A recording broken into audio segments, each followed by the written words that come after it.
Vamos lá, pessoal, dia 124, mais uma porção da Palavra de Deus.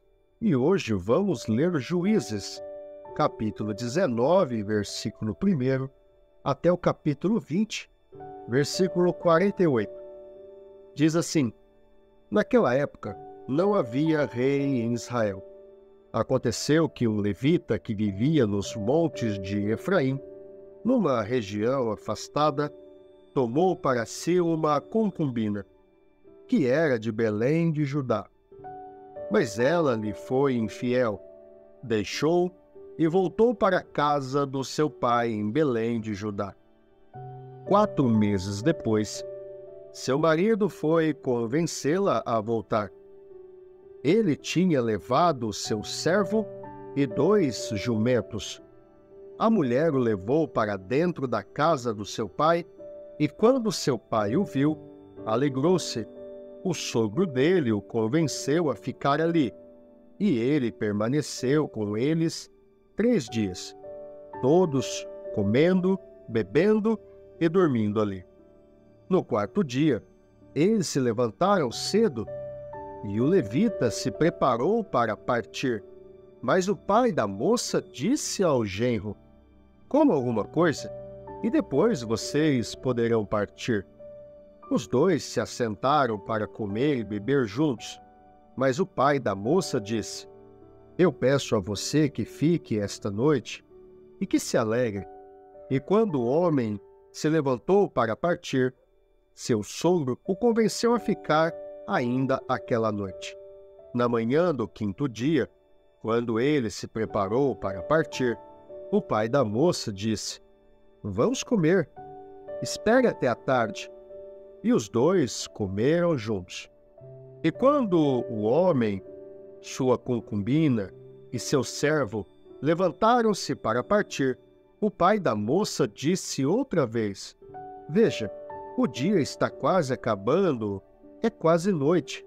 Passe a noite aqui, fique e alegre-se. Amanhã de madrugada vocês poderão levantar-se e ir para casa. Não desejando ficar outra noite, o homem partiu rumo a Jebus, isto é, Jerusalém, com 2 jumentos selados e com a sua concubina. Quando estavam perto de Zebus, e já se findava o dia, o servo disse a seu senhor: Venha, vamos parar nesta cidade dos Jebuseus e passar a noite aqui. O seu senhor respondeu: Não vamos entrar numa cidade estrangeira, cujo povo não é israelita. Iremos para Gibeá. E acrescentou: Ande, vamos tentar chegar a Gibeá ou a Ramá e passar a noite num desses lugares. Então prosseguiram, e o sol se pôs quando se aproximavam de Gibeá de Benjamim. Ali entraram para passar a noite. Foram sentar-se na praça da cidade, e ninguém os convidou para passarem a noite em sua casa. Naquela noite, um homem idoso, procedente dos montes de Efraim, e que estava morando em Gibeá, os homens do lugar eram benjamitas, voltava de seu trabalho no campo. Quando viu o viajante na praça da cidade, o homem idoso perguntou: Para onde você está indo? De onde vem? Ele respondeu: Estamos de viagem, indo de Belém de Judá para uma região afastada nos montes de Efraim, onde moro. Fui a Belém de Judá e agora estou indo ao santuário do Senhor. Mas aqui ninguém me recebeu em casa. Temos palha e forragem para os nossos jumentos e para nós mesmos, que somos seus servos. Temos pão e vinho para mim, para sua serva e para o jovem que está conosco. Não temos falta de nada. Você é bem-vindo em minha casa, disse o homem idoso. Vou atendê-lo no que você precisar. Não passe a noite na praça. E os levou para sua casa e alimentou os jumentos. Depois de lavarem os pés, comeram, beberam alguma coisa. Quando estavam entretidos, Alguns vadios da cidade cercaram a casa, esmurrando a porta, gritaram para o homem idoso, dono da casa: "Traga para fora o homem que entrou em sua casa para que tenhamos relações com ele." O dono da casa saiu e lhes disse: "Não sejam tão perversos, meus amigos. Já que esse homem é meu hóspede, não cometam essa loucura. Vejam, aqui está a minha filha virgem e a concubina do meu hóspede. Eu as trarei para vocês, e vocês poderão usá-las e fazer com elas o que quiserem. Mas nada façam com esse homem, não cometam tal loucura." Mas os homens não quiseram ouvi-lo. Então o levita mandou a sua concubina para fora, e eles a violentaram e abusaram dela a noite toda. Ao alvorecer, a deixaram. Ao romper do dia, a mulher voltou para a casa onde o seu senhor estava hospedado, caiu junto à porta e ali ficou até o dia clarear. Quando seu senhor se levantou de manhã, abriu a porta da casa e saiu para prosseguir viagem. Lá estava a sua concubina, caída à entrada da casa, com as mãos na soleira da porta. Ele lhe disse: "Levante-se, vamos." Não houve resposta. Então o homem a pôs em seu jumento e foi para casa. Quando chegou, apanhou uma faca e cortou o corpo da sua concubina em 12 partes, e as enviou a todas as regiões de Israel. Todos os que viram isso disseram: "Nunca se viu, nem se fez uma coisa dessas desde o dia em que os israelitas saíram do Egito." Pensem, reflitam, digam o que se deve fazer. Então, todos os israelitas de Dan a Beceba e a de Gileade saíram como um só homem e se reuniram em assembleia perante o Senhor em Mispá. Os líderes de todo o povo das tribos de Israel tomaram seus lugares na assembleia do povo de Deus, 400.000 soldados armados de espada. Os benjamitas souberam que os israelitas haviam subido a Mispá.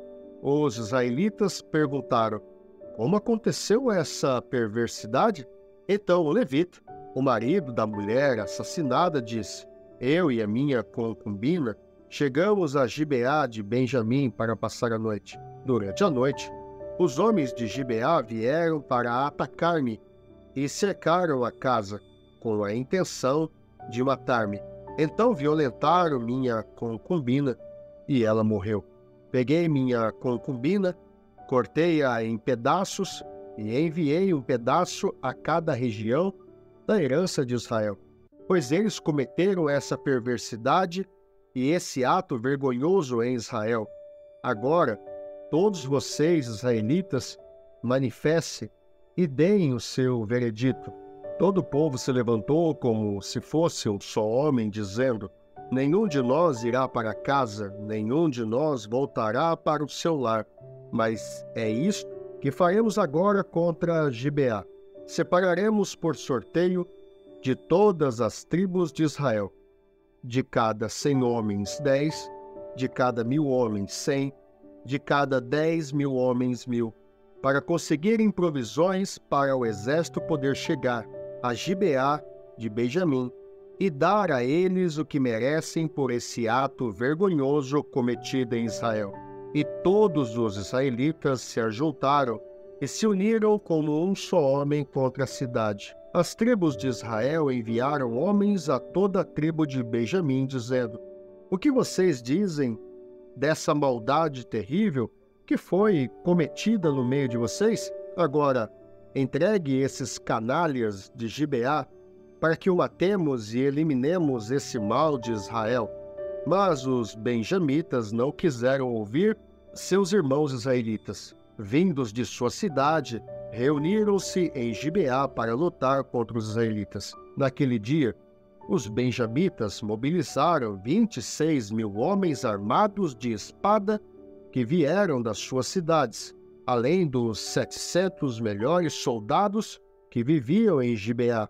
Dentre todos esses soldados, havia 700 canhotos muito hábeis, e cada um deles podia atirar com a funda uma pedra num cabelo sem errar.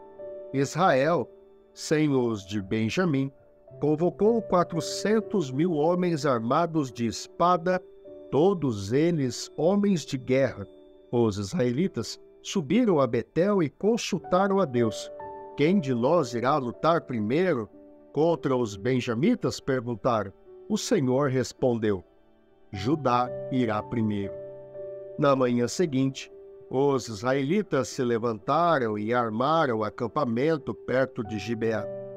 Os homens de Israel saíram para lutar contra os benjamitas e tomaram posição de combate contra eles em Gibeá. Os benjamitas saíram de Gibeá e naquele dia mataram 22.000 israelitas no campo de batalha. Mas os homens de Israel procuraram animar-se uns aos outros e novamente ocuparam as mesmas posições do primeiro dia. Os israelitas subiram, choraram perante o Senhor até a tarde e consultaram o Senhor. Devemos atacar de novo os nossos irmãos benjamitas? O Senhor respondeu: vocês devem atacar. Então os israelitas avançaram contra os benjamitas no segundo dia, e dessa vez, quando os benjamitas saíram de Gibeá para enfrentá-los, derrubaram outros 18.000 israelitas, todos eles armados de espada. Então todos os israelitas subiram a Betel, e ali se assentaram, chorando perante o Senhor. Naquele dia jejuaram até a tarde e apresentaram holocaustos e ofertas de comunhão ao Senhor. E os israelitas consultaram ao Senhor. Naqueles dias, a arca da aliança estava ali. E Finéias, filho de Eleazar, filho de Arão, ministrava perante ele. Perguntaram: sairemos de novo ou não para lutar contra os nossos irmãos benjamitas? O Senhor respondeu: vão, pois amanhã eu os entregarei nas suas mãos. Então os israelitas armaram uma emboscada em torno de Gibeá. Avançaram contra os benjamitas no terceiro dia e tomaram posição contra Gibeá, como tinham feito antes. Os benjamitas saíram para enfrentá-los e foram atraídos para longe da cidade. Começaram a ferir alguns dos israelitas como tinham feito antes, e os 30 homens foram mortos em campo aberto e nas estradas, uma que vai para Betel e a outra que vai para Gibeá. Enquanto os benjamitas diziam: nós os derrotamos como antes, os israelitas diziam: vamos retirar-nos e atraí-los para longe da cidade, para as estradas. Todos os homens de Israel saíram dos seus lugares e ocuparam posições em Baal-Tamar, e a emboscada israelita atacou da sua posição a oeste de Gibeá. Então 10.000 dos melhores soldados de Israel iniciaram um ataque frontal contra Gibeá. O combate foi duro, e os benjamitas não perceberam que a desgraça estava próxima deles. O Senhor derrotou Benjamim perante Israel, e naquele dia os israelitas feriram 25.100 benjamitas, todos armados de espada. Então os benjamitas viram que estavam derrotados. Os israelitas bateram em retirada diante de Benjamim, pois confiavam na emboscada que tinham preparado perto de Gibeá. Os da emboscada avançaram repentinamente para dentro de Gibeá, espalharam-se e mataram todos os habitantes da cidade à espada. Os israelitas tinham combinado com os da emboscada que estes fariam subir da cidade uma grande nuvem de fumaça, e então os israelitas voltariam a combater. Os benjamitas tinham começado a ferir os israelitas, matando cerca de 30 deles, e disseram: nós os derrotamos, como na primeira batalha. Mas quando a coluna de fumaça começou a se levantar da cidade, os benjamitas se viraram e viram a fumaça subindo ao céu. Então os israelitas se voltaram contra eles, e os homens de Benjamim ficaram apavorados, pois perceberam que a sua desgraça havia chegado. Assim, fugiram da presença dos israelitas, tomando o caminho do deserto, mas não conseguiram escapar do combate. E os homens de Israel, que saíram das cidades, os mataram ali. Cercaram os benjamitas e os perseguiram, e facilmente os alcançaram nas proximidades de Gibeá. No lado leste, 18.000 benjamitas morreram, todos eles soldados valentes. Quando se viraram e fugiram rumo ao deserto, para a rocha de Rimon, os israelitas abateram 5.000 homens ao longo das estradas até Guidom. Eles pressionaram os benjamitas e mataram mais 2.000 homens. Naquele dia, 25.000 benjamitas que portavam espadas morreram, todos eles soldados valentes. 600 homens, porém, viraram as costas e fugiram para o deserto, para a rocha de Rimon, onde ficaram durante 4 meses.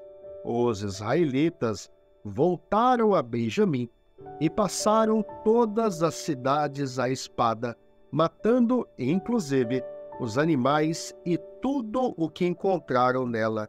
Incendiaram todas as cidades por onde passaram.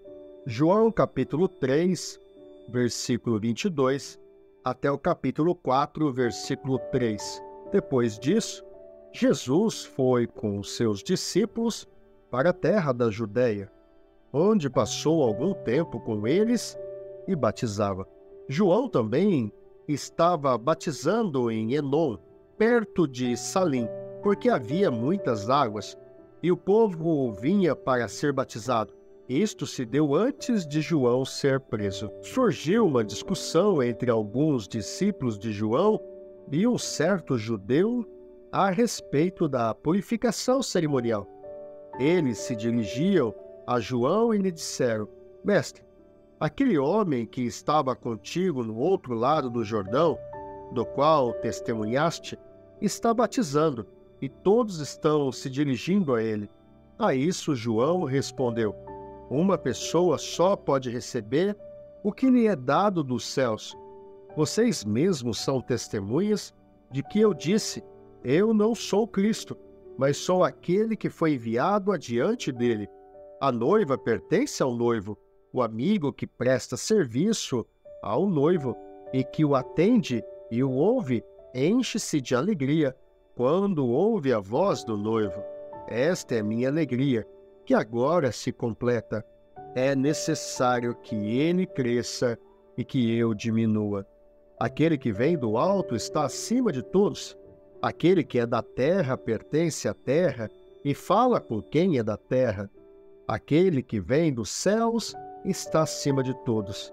Ele testifica o que tem visto e ouvido, mas ninguém o aceita o seu testemunho. Aquele que o aceita confirma que Deus é verdadeiro, pois aquele que Deus enviou fala as palavras de Deus, porque ele dá o Espírito sem limitações. O Pai ama o Filho e entregou tudo em suas mãos. Quem crê no Filho tem a vida eterna. Quem rejeita o Filho não verá a vida, mas a ira de Deus permanece sobre ele. Os fariseus ouviram falar que Jesus estava fazendo e batizando mais discípulos do que João, embora não fosse Jesus quem batizasse, mas os seus discípulos. Quando o Senhor ficou sabendo disso, saiu da Judéia e voltou uma vez mais à Galileia. Salmos 104, versículo 24 a 35. Quantas são as tuas obras, Senhor? Fizeste todas elas com sabedoria. A terra está cheia de seres que criaste. Eis o mar imenso e vasto. Nele vivem inúmeras criaturas, seres vivos, pequenos e grandes. Nele passam os navios, e também o Leviatã, que formaste para com ele brincar. Todos eles dirigem seu olhar a ti, esperando que lhes dê o alimento no tempo certo. Tu lhes dás, e eles o recolhem. Abres a tua mão e saciam de coisas boas. Quando escondes o rosto, entram em pânico. Quando lhes retira o fôlego, morrem e voltam ao pó. Quando sopras o teu fôlego, eles são criados, e renovas a face da terra. Perdure para sempre a glória do Senhor. Alegre-se o Senhor em seus feitos. Ele olha para a terra, e ela treme. Toca os montes, e eles fumegam. Cantarei ao Senhor toda a minha vida. Louvarei ao meu Deus enquanto eu viver. Seja-lhe agradável a minha meditação, pois no Senhor tenho alegria. Sejam os pecadores eliminados da terra, e deixem de existir os ímpios. Bendiga o Senhor a minha alma. Aleluia. Provérbios, capítulo 14, versículo 22 a 24. Não é certo que se perdem os que só pensam no mal, mas os que planejam o bem encontram amor e fidelidade. Todo trabalho árduo traz proveito, mas só o falar leva à pobreza. A riqueza dos sábios é a sua coroa, mas a insensatez dos tolos produz apenas insensatez. Louvado seja Deus. E esse foi o dia 124 da porção da Palavra de Deus.